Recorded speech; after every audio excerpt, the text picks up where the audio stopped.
The sequence begins with the numbers 1, 1, 2, 3, 5, 8, 13, 21, 34, and continues indefinitely. Each number is obtained by adding the last two digits together. If we were to take a perfect or golden rectangle, break it down into smaller squares based on Fibonacci's sequence, and divide each with an arc, the patterns begin to take shape. We begin to see Fibonacci's spiral. The spiral in and of itself is insignificant. Its importance is revealed in where we find it. Take, for example, the sunflower. The display of its florets are in perfect spirals of 55, 34, and 21, the sequence of Fibonacci. The fruitlets of the pineapple create this same spiral based on the sequence. The pine cone does the same.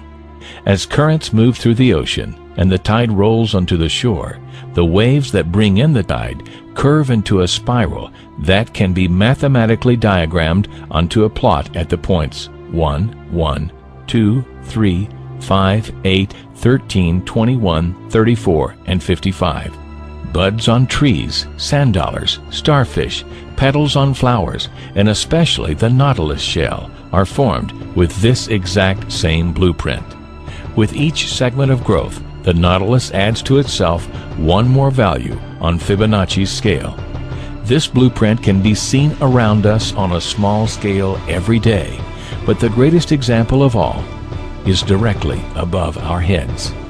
At an average of 100,000 light years across, even the spiral of the galaxies above us are formed with the exact design that the tiny shell is formed. This sequence or blueprint appears to be the trademark of a designer, a proof of a creator.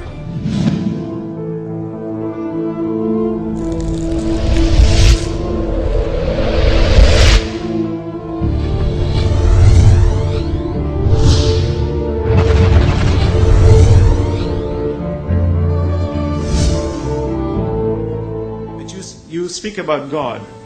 We call Allah God. What is Allah? Allah, from the Islamic perspective, means the God, the absolute, indivisible God. The Holy Quran says, "Qul huwallahu ahad." Say God is unique, one. Allahu samad. God is independent. Nothing depends. He depends on nothing. Everything depends on Him. Lam yalid. He does not beget, nor is He begotten, nor is He born. This absolute God has no frame of reference. Frame of reference implies something that is bound within time, matter, and space. The problem with these arguments is we keep constantly debating on the issue of bringing God to the relative world. The relative world cannot exist without an absolute creator, and that's the argument. You keep arguing on the issue of God in the relative sense. God is not transient. He is the necessary existent. We are the transient existent.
An absolute cannot be defined, but we understand it indirectly, for this relative universe can never exist without an absolute creator.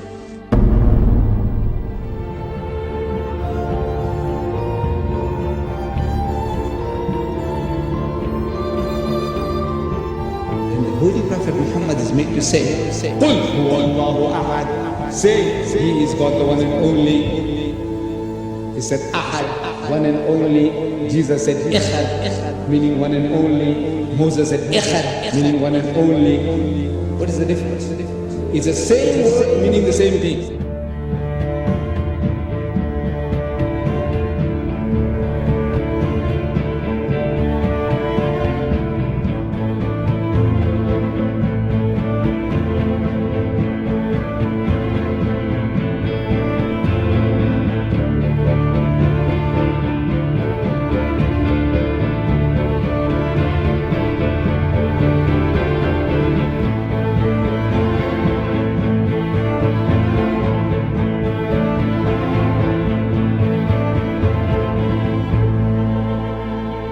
Muhammad could not have known these facts about human development in the 7th century because most of them were not discovered until the 20th century.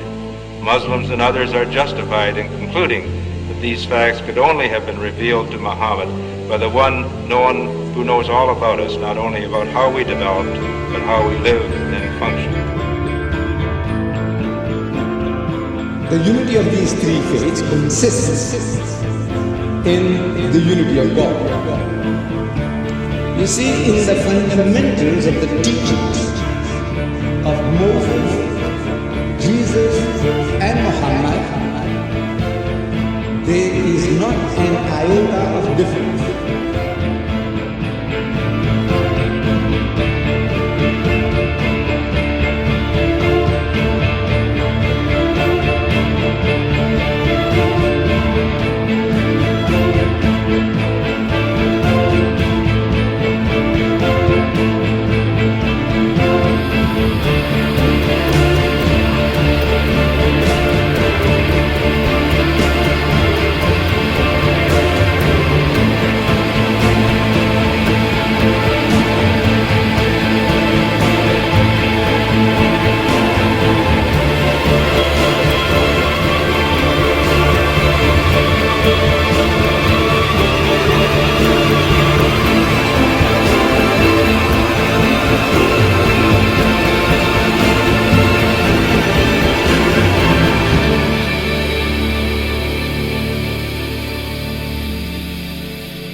But I have left you a book, revealed by God, the Quran, which is light and guidance.